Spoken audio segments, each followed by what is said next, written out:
30,000 ఉన్నాయి మన దగ్గర. బండి కొనాలి, బండి ఎక్కడికి రావాలి భయ్యా అంటే Moosapet pillar number 892 budget bikes రావాలని చెప్తాను. ఎందుకంటే 30,000లో డౌన్ పేమెంట్లో పెద్ద వెహికల్స్ అయితే ఇచ్చేస్తున్నారు. 30-35,000లో పెద్ద వెహికల్స్ వస్తాయి. 15-20,000కే మీకు డౌన్ పేమెంట్లో స్కూటీ రిలేటెడ్లో వస్తాయి.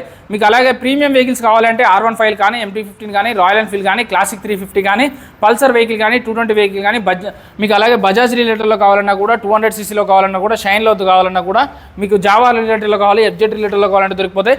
మైలేజ్ ఇచ్చే వెహికల్స్ కావాలి, స్విగ్గీ, జొమాటో, ర్యాపిడో, ఊబర్ చేస్తాం, మార్కెటింగ్ జాబ్స్ చేస్తాం, ఎక్కువ తిరుగుతామంటే మీకు టీవీఎస్ రైడర్లు కావాలంటే టీవీఎస్ రైడర్లు, స్పెండర్ ప్లస్లు కావాలంటే స్పెండర్ ప్లస్లు, మీకు హెచ్ఎఫ్ డీలక్స్ కావాలంటే హెచ్ఎఫ్ డీలక్స్లు, షైన్ బండి కావాలంటే షైన్, గ్లామర్ కావాలంటే గ్లామరు, ప్యాషన్ ప్రో కావాలంటే ప్యాషన్ ప్రో. మైలేజ్ వెహికల్స్లో వీటిని కొట్టే వెహికల్స్ లేదు, అన్నీ అవైలబుల్గా ఉన్నాయి. దగ్గర 50-60 వెహికల్ ఉంటాయి. మీ బండి పాత బండి ఉంటే ఎక్స్చేంజ్ కింద కూడా తీసుకుంటారు. డౌన్ పేమెంట్ తక్కువ కట్టినా కూడా పర్లేదు, సివిల్ స్కోర్ అనేది ఉంటే సరిపోతుంది. ప్రైవేట్ ఫైనాన్స్ కావాలన్నా కూడా ప్రొవైడ్ చేయగలుగుతారు. Budget bikes Moosapet pillar number 892.